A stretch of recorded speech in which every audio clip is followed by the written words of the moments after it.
part 2, ladies and gentlemen, of what we learned on the journey traveling with an infant on the plane for the first time. Welcome to our YouTube channel. This is your boy Naz Comb.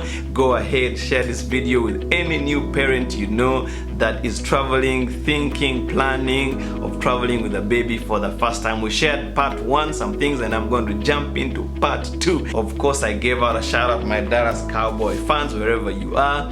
God bless you, you're the best. If the Dallas Cowboys are winning, we are winning. Alright, let's jump in.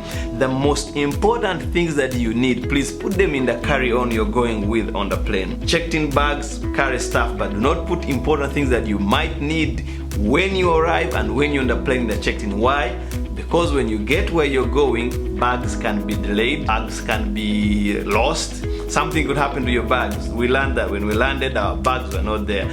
American Airlines did not load our bags from Dallas to Colorado Springs on our first flight with our baby. So make sure you put some clothes in a carry-on. Make sure you have a carry-on some things, because a checked-in bag could lose something. So first time traveling experience, we put things in a check-in bag. It got delayed, it could be lost. Remember that one next time. But American Airlines, I don't know what to do for you. I love you, but you've not done a good job.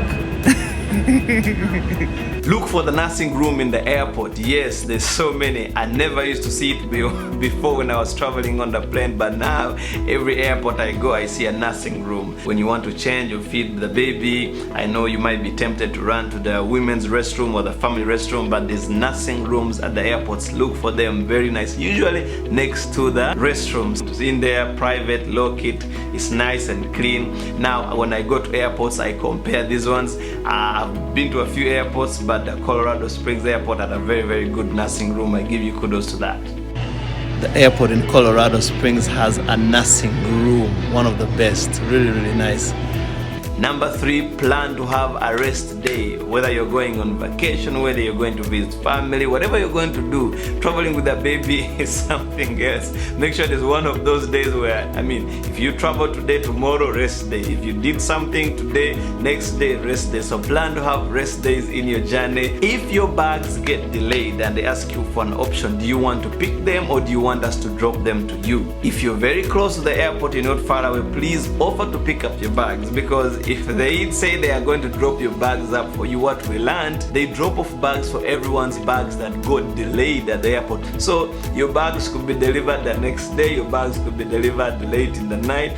Depending on when you traveled, you're not guaranteed to get your bags delivered within the time you need them. So pick them up at the airport when they are delayed. Plan on how you're going to carry the baby on the plane. If you choose to carry them in your hands, or how are you going to carry them, just think about it. How are you going to carry that baby for the amount of flight you're going to fly in? Some people have different things you can use, but one thing, do not bank on carrying that baby in your hands. You're going to get tired. Next up is stretching. The baby will need to stretch. She will need to do this all the time. When you're holding the baby like this and tight, once in a while they might stretch. So one thing we're doing, you put our laps down, we put the baby down, and she's able to stretch. So remember, the baby will need to stretch at some point. If you can sign up for TSA pre-check, that would be really nice. It's so nice to travel with a baby. You don't have to put off your shoes, to put off your belts, to line up in a long queue. You can sign up for TSA pre-check online, so that hey, you go through a shorter line, don't have to bend, put off shoes.